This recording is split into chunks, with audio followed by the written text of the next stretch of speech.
We have economics paper 1 for January 2019 to solve. Scroll down. Figure 1A represents the demand and supply of electric cars.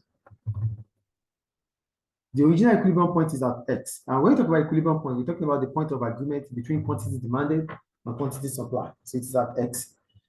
Then they said we have this table. They said a rise in wages of electric car production workers. A rise in wages will represent an increase in the stock supply, an increase in the cost of production for firms, for the suppliers of electric cars. That would reduce the quantity supply to the market, shifting the supply curve leftward from S to S2 at point J. Clear? Good. Then the second question, an advertising campaign for electric cars. When we talk about advertising campaign, it will not lead to an increase in demand immediately. A successful advertising campaign will bring about more awareness about the product, therefore increasing the demand for the product. So the advertisement must be successful. So if it is successful, the demand will increase. You get the point here. Shifting the demand curve rightward from D to D1 at point B. Clear? Good. The third one, a fall in consumer income. A fall in consumer income represents a fall in disposable income, reducing the demand for electric cars, shifting the demand curve leftward from D to D2 at point G. Clear? Good. An increase in subsidies for electric cars and an increase in the tax on petrol cars. An increase in subsidies for electric cars will bring about an reduction in the cost of production for electric cars and an increase in the cost of production for petrol cars. So here, government might be doing this to encourage the use of electric cars. So the supply curve will shift rightward from S to S1 at point C. Clear? Clear. Done. Move on.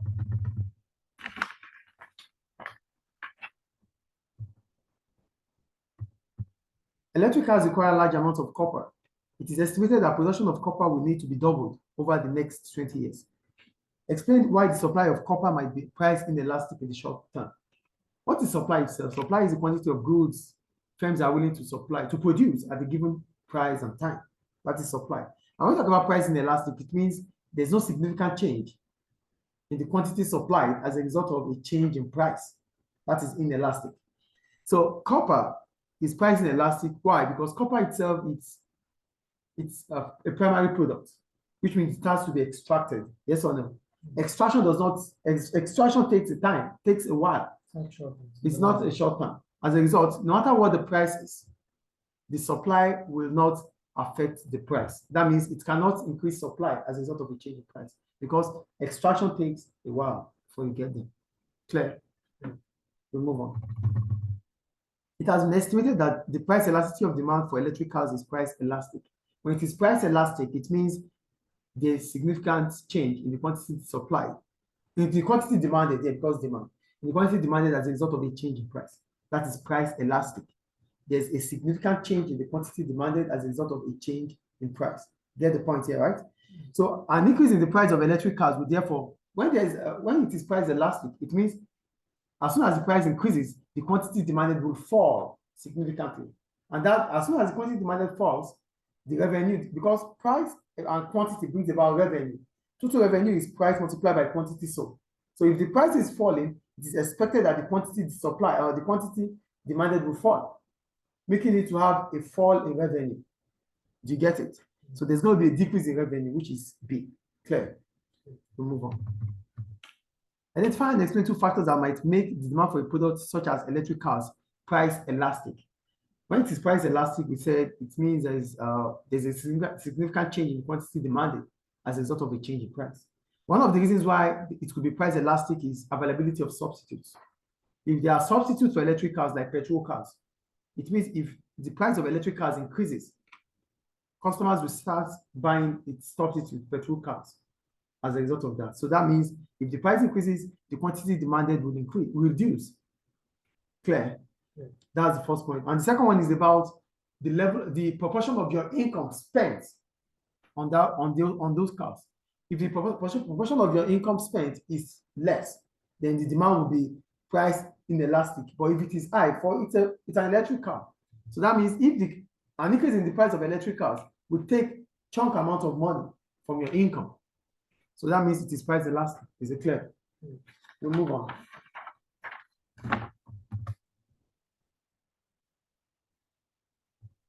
In 2017, car production workers in the USA earned an average of 25.58 per hour. The demand for labor is more important in determining wage rates than the supply of labor. Do you agree with this statement?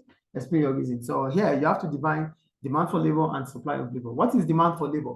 Demand for labor is the number of workers firms are willing to employ at a given wage rate. And when you talk about demand for labor, I'm supporting demand for labor first. So when you talk about demand for labor, it means it's a derived demand. Why is it a derived demand? It means employers will not employ workers unless there is a need for them to be employed. That means there's a function, there's a job for them to do. So that means they can be attracted. Firms can attract employees with wages, high wage rates, which means demand for labor can be a determinant for wage rate. That's the first point. That's the second now. The third one is that workers that make popular goods that are popular, workers that make them. That means the demand for those workers will increase because the demand for those goods will increase. So if the demand for those goods increases, you would need more workers to be able to provide these goods to meet the demand for those goods. Yes or no? So how can you get these workers? By attracting them with high wage rates. So demand for labor can be a reason why increase in wages can occur. Clear? Other way, there's supply of labor, which can also be a reason. What is supply of labor? The number of workers making themselves available for job at a given wage rate. Clear? So the supply of labor can also be the determinant. Why? One, lack of skills. Oh, there are a lot of workers. Yes, there are a lot of workers available. When the numbers of workers available is high, the wage rate will fall. Yes or no? Yes. But it is not about the quantity, it's about the quality of workers. If the supply of workers, if the need for skilled workers are important, yeah, there's supply of workers, but we need skilled workers. How do you attract skilled workers? You need to pay them more wages. Yes or no? So supply of labor might be a reason why there could be an increase in the wage rate. That's the first point. The second point I make is about workers. Workers with no skills, unskilled workers. It is expected of them to receive low wages. Yes or no? As a result of that, what happens? High skilled workers will be expected to get more wages. So that means low skills get low wages, high skills get high wages. So it's also a determinant. Is it clear?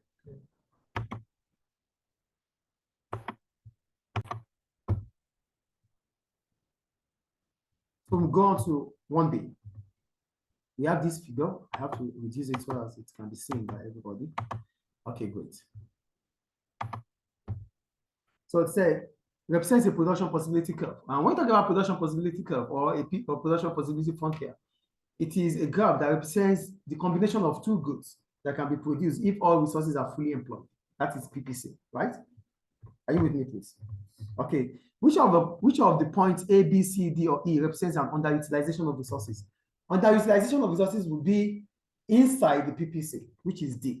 Clear? Using the data in figure 1, explain what is meant by opportunity cost. When I talk about opportunity cost, is the next best alternative for gone. The next best alternative for gone. And in this case study, it means if the economy moves from C to B, are you with me, please? Yes. If the economy moves from C to B, it represents that the economy will be sacrificing consumer goods to produce more of capital goods. So the opportunity cost is consumer goods. The real cost is the capital goods. Clear? We'll move on.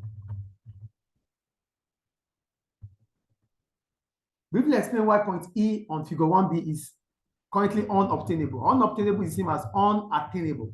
It is unattainable or unobtainable because there are no resources to produce either more of consumer goods or capital goods at that point E.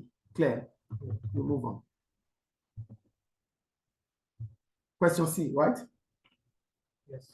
A mixed economy attempts to solve the economic problem of, before we go to those economic problems or economic questions, a mixed economy combines both planned economy and capital economy. That's a mixed economy. So that means there is a combination of the private sector and the public sector in a mixed economy. The point is clear. So what happens in a mixed economy? Resources allocation is done by both the private sector and the public sector. And the economic problem or question is about what to produce, how to produce, and for whom to produce to. See, clear. We move on.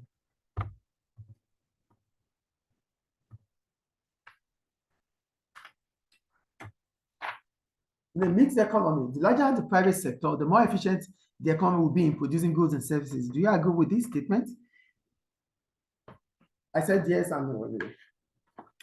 Yes, based on the following reasons. One, a mixed economy combines both private and public sector. We talked about that already. The private sector is a business. The private sector is a business that is run by individuals and firms, right? Yes or no? Yes. Good. If there's more competition in the private sector, remember, with more competition, it means there's a reason for you as a firm in that competitive market to reduce your cost to remain competitive. Yes or no? As a result of that, you need to find efficient way of production. To find efficient way of production, it means you have to reduce your cost of production. So that means it's important to reduce your cost if you want to remain competitive. And reducing your cost makes you to be more efficient, which is efficiency there. That's the first point. Two, in the private sector, there's always an incentive to make profit. And for you to make profit in a competitive market, you have to work on price. If prices are the same, consumers will start looking at other things like quality of the product. So that means in a competitive market, the private sector, for them to be able to make profit, they need to invest in innovation, which will bring about quality. Because as soon as prices are the same, when customers see that prices are the same, they look up to quality. So for you to have quality products, that means you have to do more innovation. As a result of that, you will be able to gain more competitive edge. Is it clear? And I'm saying no, based on the following reasons. One, competition sometimes brings about waste of resources. A lot of firms using the same goods, using resources. That's one. Another thing is that in a very competitive market, firms can start investing heavily on advertisement. And why do you have to do that? For goods that is already known to people. That's a waste of resources. It is not efficiency. And the last thing, the private sector do not produce public goods and merit goods. So which means there's going to be market failure. And market failure is inefficiency. Is it clear? Yeah. And the last point I make is about in the private sector, there's always tendency for individual markets, individual firms in the private sector to become so powerful because there's no government checking on them.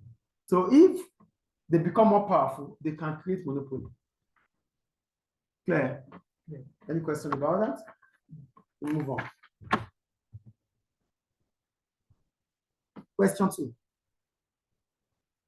This is an average cost. This is an average cost. It's a U shape. Okay? It talks about economies and diseconomies of scale. So it said on this figure, label the axis and show where a firm would experience economies and diseconomies of scale. Economies of scale start from this side, where the arrow is going down, is economies of scale. And in between is where we call it return to scale, where we have the output. And the arrow going up represents diseconomies of scale because the firm is producing more, is expanding as a result, increasing its cost of production. It's not ideal. Diseconomies. I think it's clear. With the aid of examples, explain the difference between internal and external economies of scale. For internal economies of scale is a cost advantage witnessed by firms as a result of its expansion. A cost advantage a firm witnesses as a result of its expansion. That is internal economies of scale. Example is purchasing economies of scale, which means you are buying in bulk. As a result of that, you have a discount in the price. There's diversification, there's managerial economies of scale, and so on. Then external economies of scale. For external, we're talking about a cost advantage witnessed in the industry as the industry becomes bigger. Okay, a cost advantage witnessed in the industry by firms as the industry becomes bigger. Okay. Example is supply of raw materials. You know, when the industry becomes bigger, they have access to more suppliers. access to more suppliers. Do you get the point or not? Yes. Do you get it or not, please? No. When the industry is becoming bigger, that means more firms are coming in, yes or no? Yes. This attracts suppliers of what they produce to come into the industry. Unlike when it's just 2-3 firms, suppliers will not see that market profitable. But when the industry increases to like 20 or 30 firms, There's a variety. yeah, a lot of suppliers will be attracted to come. Just like we have Cambridge, Edexcel, Oxford, SAT now, because international schools are increasing. The industry is becoming bigger. Is it clear now? We'll move on. Economies of scale are necessary for a firm to be competitive. Do you agree with this statement? I said yes and no. Yes, based on the following. Economies of scale bring about a reduction in the average cost. Yes or no? Good. So when the average cost of production reduces, a firm will be able to expand. And as a firm expands, its cost of production has fallen.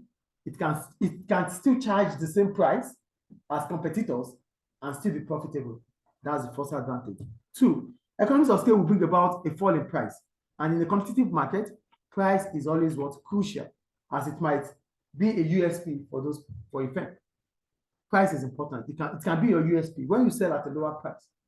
Firms will be coming, customers will be coming to you because your price is different from those of your competitors. So it can be a unique selling point. Clear? Yes. Firms that exploit, and the last point I wrote is about firms that exploit economies of scale may be able to increase their revenue because they can diversify. They can have different portfolio of products. They spread their risk, which is good. Yes or no? However, the first one about economies of scale. Well, the first one about competitiveness, when you think about economies of scale, is one I wrote. Price, which brings about a reduction in cost of average cost, is not the only thing that makes you to be competitive. There are other things like quality. To me, quality is even more important than price, because price could be the same, but quality can never be the same. So a business having better quality might be more competitive than a business that is thinking about price. Clear? Yeah. 2, a firm can be so big and start witnessing these economies of scale. It becomes so big that its average cost of production starts increasing. So what is the economies of scale? Clear? Because as soon as you start thinking about economies of scale, you can get to a stage that can become diseconomies. And the last point I make is that price is just one aspect of competitive advantage, which means rivals can use other aspects and become more competitive than you. Clear?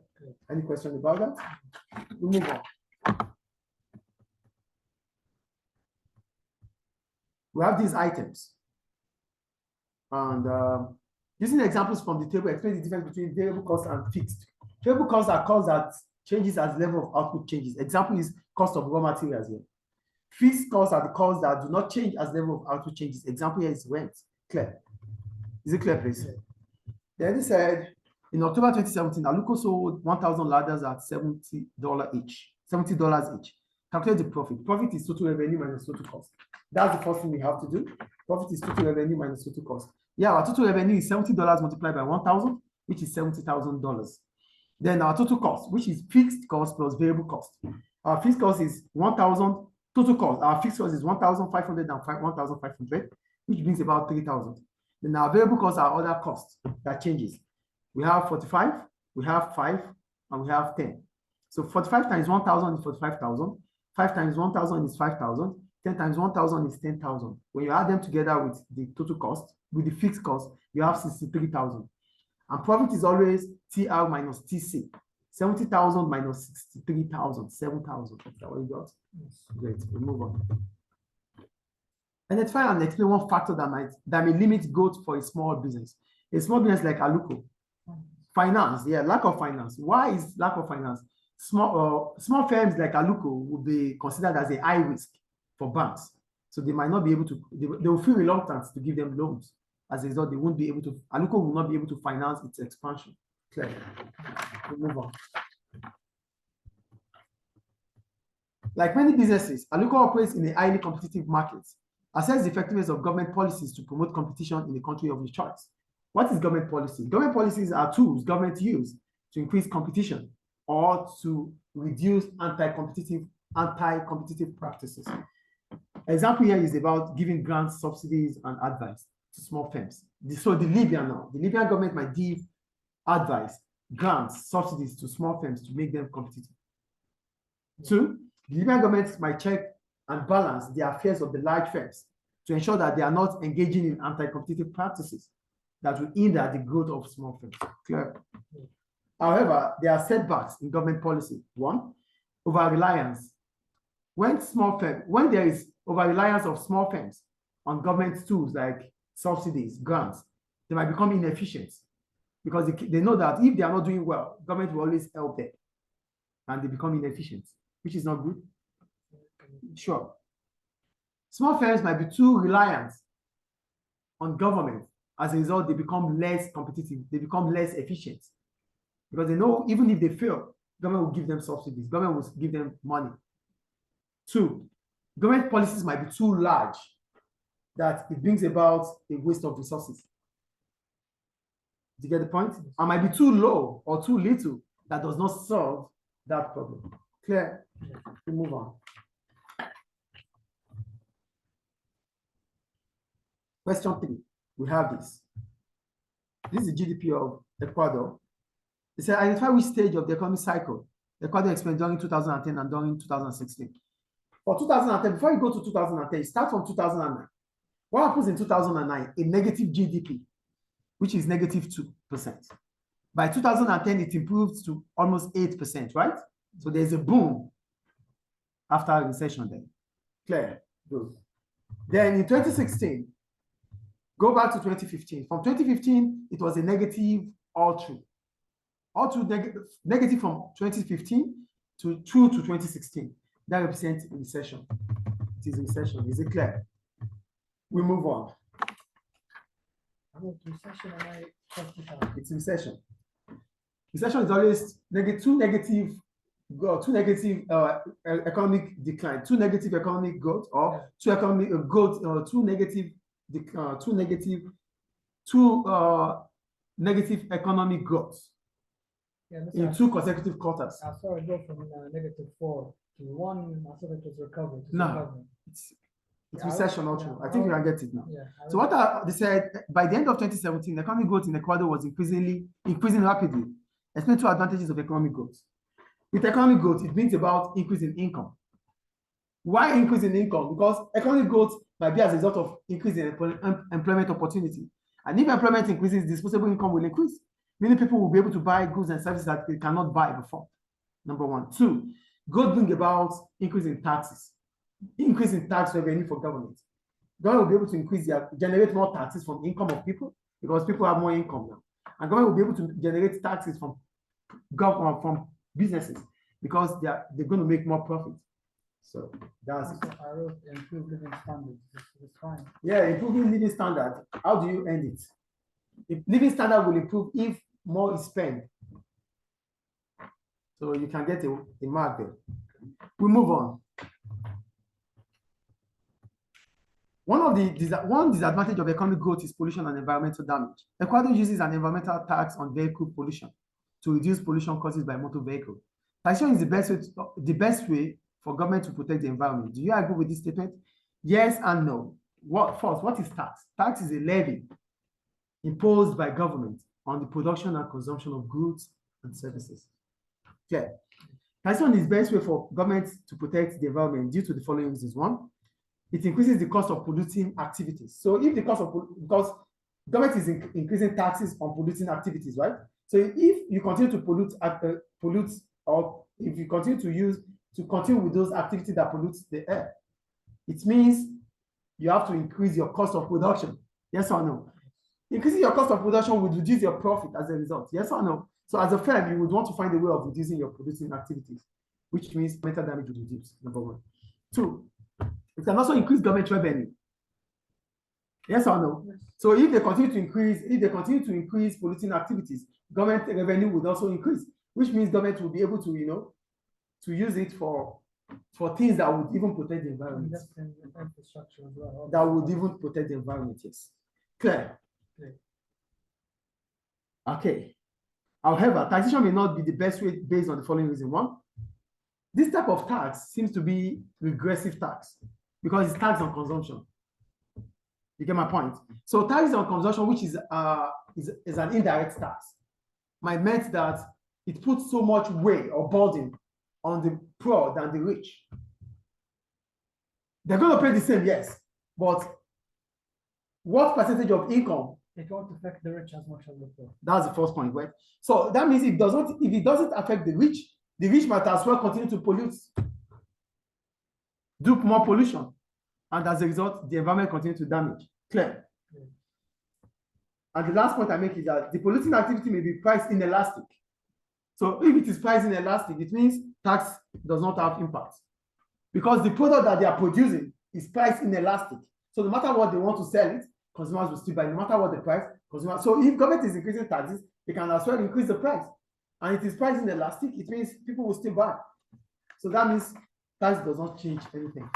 Clear? We'll move on. In September 2017, the inflation rate in Ecuador fell from 0.03. The Central Bank of Ecuador responded by reducing the interest rate from 8.25. So what is interest rate? Interest rate is the price of saving or borrowing, right? Yes. Example. So here, they say this is an example of what it is, monetary policy anyway. Do you get it? So monetary policy is the use of interest rate, exchange rates, and money supply to manipulate by government to manipulate the economy. Clear?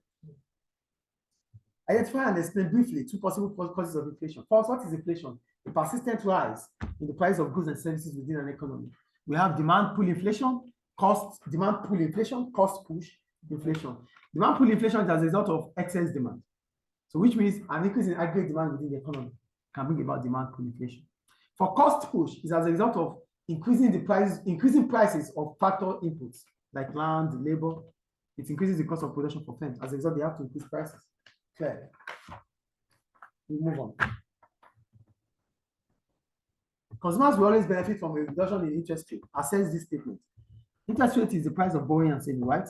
A reduction or a fall in interest rate means that the cost of borrowing becomes less. Borrowing becomes cheaper. And if borrowing becomes cheaper, it means households will be able to borrow more to be able to spend as a result. So it increases household borrowing, which enables enables consumers to spend more on luxury goods, which will also bring about improvement in their living standard. Also, households might be able to take mortgages, which increases their chances of owning a property because it's cheap now. Clear? Is it clear, please? Yeah. We move on.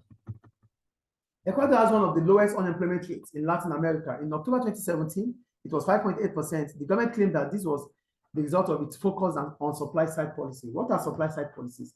Supply-side policies are policies that government use to increase efficiency and productivity. Clear?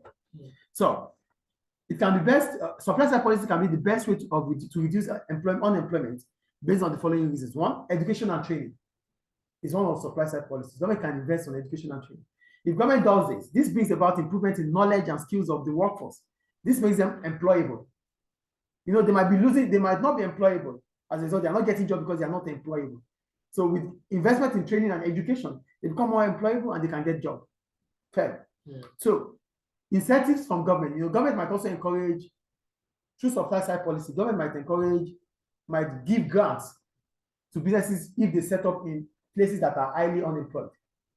So incentives, government like grants that government uses might encourage employers to set up in places that are witnessing high unemployment rates. As a result, employment opportunity will have high. Clear. Yeah. However, supply side policies might not be the best way to reduce unemployment because one, providing education and training will bring about increasing skills and knowledge. But when you provide education and training when there is no job, what are they going to be able to do? So supply side policy does not solve that problem of unemployment. Clear. Yeah. Two, supply side policy can solve unemployment problem, but it cannot solve cyclical unemployment because cyclical unemployment is as a result of a fall in aggregate demand. It cannot solve seasonal unemployment because it's in a season, and the season will always come. Yes or no? And also, the last point I make is that it's an opportunity cost. If government invests on education and training, this government might not be able to invest in infrastructure, healthcare, and so on. Clear? We'll move on. Question 4. the Philippines is said to be a developing country. When we talk about developing country, they are considered as industrialized, or they highly the population depends, the large proportion of their employment opportunity comes from the secondary sector or the primary sector. Okay. So the characteristics of a developing country include low GDP per capita, yes. Low population growth. No, population does not depend on how big or small a country is, how developed or non-developed a country is. No, it's not. That makes A not an answer. B, high GDP per capita. No, you can't be a developing economy and have a high GDP. High population growth, it doesn't matter. So it is not B anyway. C, low GDP per capita. Yes, it's a feature. High population growth rate, okay, maybe. Low labor productivity, yes. So all these three features are part of developing countries. Is it clear? So the answer is C. Any question? Why can it not be this? Low GDP per capita. Yes. Low GDP per capita, okay, yes. High population growth, yes. High labor productivity. How can it be? If you're having high labor productivity, you should have been a developed economy. Clear? We move on. FDI. I think you saw it now. Okay. Explain the difference between FDI and development aid. FDI is the money invested by foreign businesses into a country. That's FDI. That's an example of an MMC. And for development aid, development aid is the money that countries give to vulnerable countries, or helps or resources that other countries give to vulnerable countries. The country improve. Yeah, to help them. Yeah. Is it clear? Yeah. FDI from the EU is said to have created 500,000 jobs in the Philippines. Apart from creating employment, explain two other benefits that FDI can bring to the economy of a country such as Philippines. FDI can improve the infrastructure of Philippines. How can this be possible? It's on two ways. The government of Philippines might improve their infrastructure, might invest in infrastructure to attract multinationals. That's the first point, which improves the infrastructure of the country. Another way is that multinationals can come into the country, but when they find out that there are some things that are missing, like good road, communication system, they can invest on it to bring about a smooth running of their own operation. Clear? Yeah. Two, technological transfer. When MNCs are coming in, they come with advanced technology, which the countries might adapt and improve the country. Clear? And countries like developing countries like Philippines would embrace advanced technology. Won't they embrace it? They will embrace it, they will like it. Clear? We'll move on. The peso is the currency of the Philippines. Between 2013 and 2017, it depreciated against the dollar and most other major countries. Assess the impact of that this depreciation may have had on firms involved in international trade in the Philippines. First, what is depreciation? Depreciation is a fall in the country in the value of the country's value. No, it's the fall in the value of the country's floating exchange rates. Floating. Yeah, it could be fixed, which is devaluation. So I know depreciation is the fall in the value of the country's floating exchange rates.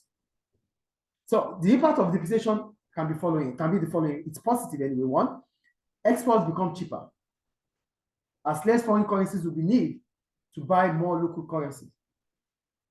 Two, exporting firms will become more competitive, which increases sales. And three, domestic firms that compete with firms that depends on importation, because the price of importation becomes higher at that point in time. So, domestic firms that do not have to import for their own production, and there are some firms that do import for their own production, but those domestic firms that do not do import for production will become more competitive than those firms that are competitors that rely on importation. Do you get the point or not? I'm going to read it and explain. Domestic firms that compete with firms that depend on imports will become more competitive, which increases their sales. You are a business, I am a business, you will do the same business. We're in the same market, but your production depends on importation of raw materials. Mine depends on domestic raw materials because you are a multinational, so you depend on, or probably, that is how your own unique selling point is. Now, importation has increased the price because the value of the currency has fallen. So I will become more competitive than you, yes or no? Yes. That increases my sales. Clear now? Good. However, the benefit depends on the price elasticity of demand for import and exports too. And it also depends on how much more the depreciation is. Maybe just listen, which does not have impact. Is it clear? Any question about that? We'll move on. The Philippines has trade agreements with China, India, Japan, and the rest. The Asian country, we saw it in trading bloc, remember? Explain one advantage and one disadvantage of free trade for a country such as Philippines.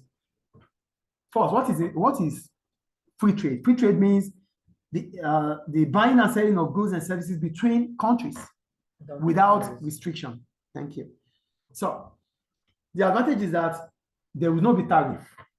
There won't be tariff, yes or no? Okay. As a result, export businesses can sell to foreign customers. Clear or not? Yeah. Then the problem. No tariff is also the problem because it means imported businesses that are cheaper could come into the country, as a result become a threat to domestic businesses. Will this affect the current account? Yes, account, yeah. It could affect it. And it becomes a threat to domestic businesses. Clear? Yes. We move on. The Philippines still imposes tariffs on some imports. On imports from other countries, for example, potatoes and the rest, 40% tariff was given. So using figure 4 showed the effect of introducing the tariff on imported potatoes. So if importation increases, it increases the cost of production, yes or no? Yes. As a result of that, the quantity supply would reduce, yes, shifting the quantity leftward from QE to Q1. As a result, bring about a leftward shift in the supply curve, shifting the supply curve leftward from S to S1, bringing about a movement along the demand curve as a result of an increase in the price from PE to P1. Yes, and this is it.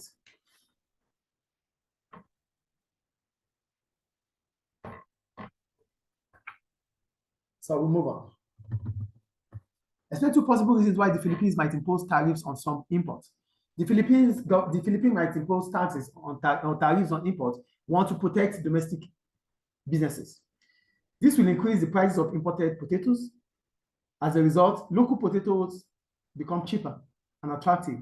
Then local businesses will be able to sell more and expand their business to also become more competitive. Two, the government can do that to generate more revenue.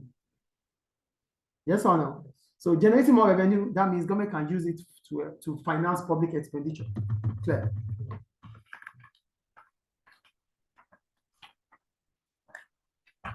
In the second quarter of 2017, the Philippines exports of agricultural commodities rose by 2.6% to just over 4 billion.